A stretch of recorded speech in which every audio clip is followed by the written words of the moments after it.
இந்த போட்டோவை பாருங்க. அவர் உயரமானவர் என்றதை எப்படி பிரெஞ்சில் சொல்றது? Il est grand. Il est grand. இந்த போட்டோவை பாருங்க. அவள் உயரமானவள் என்றதை எப்படி பிரெஞ்சில் சொல்றது? Elle est grande. Elle est grande. அவர் சிறியவர் இல்ல சின்னாள் என்று சொல்றது எப்படி சொல்றது? Il est petit. Il est petit. அவள் சிறியவள், அது எப்படி சொல்றது? Elle est petite. Elle est petite.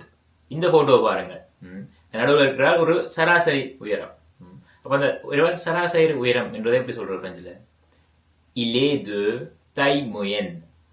Il est de taille moyenne. அவள் சராசரி உயரம் எப்படி சொல்ற பிரெஞ்சில்?